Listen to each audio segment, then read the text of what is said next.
ଆସ ଏହି ଐତିହାସିକ ତଥ୍ୟଗୁଡ଼ିକ ବିଷୟରେ ଆଲୋଚନା କରିବା। 1. ଗାନ୍ଧିଜୀ କେବେ ଓ କେଉଁଠି ପ୍ରଥମ ଥର ପାଇଁ ଅନଶନ କରିଥିଲେ? ଅହମ୍ମଦାବାଦରେ ଫେବୃଆରୀ 1918 ଖ୍ରୀଷ୍ଟାବ୍ଦରେ। 2.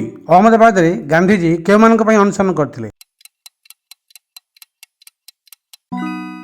ବୟନ ଶିଳ୍ପର ଶ୍ରମିକମାନଙ୍କ ନିମନ୍ତେ। 3. ଖେଡ଼ା ଆନ୍ଦୋଳନ କେବେ ଓ କେଉଁଠି ହୋଇଥିଲା? ଗୁଜରାଟର ଖେଡ଼ାଠାରେ ମାର୍ଚ୍ଚ 1918 ଖ୍ରୀଷ୍ଟାବ୍ଦରେ। 4. କେଉଁଠି ଗାନ୍ଧିଜୀଙ୍କ ପ୍ରଥମ ଅସହଯୋଗ ଆନ୍ଦୋଳନ ଥିଲା? ଖେଡ଼ା କୃଷକ ଆନ୍ଦୋଳନ। 5. ଗାନ୍ଧିଜୀ କେବେ ପ୍ରଥମ ଜାତୀୟ ଆନ୍ଦୋଳନ କରିଥିଲେ? 1919 ଖ୍ରୀଷ୍ଟାବ୍ଦରେ। 6. କେଉଁ ଘଟଣାରେ ଗାନ୍ଧିଜୀ ଦେଶବ୍ୟାପୀ ଜାତୀୟ ଆନ୍ଦୋଳନ କରିଥିଲେ? ରାଓଲାଟ ଆକ୍ଟ ବିରୋଧରେ। ଧନ୍ୟବାଦ।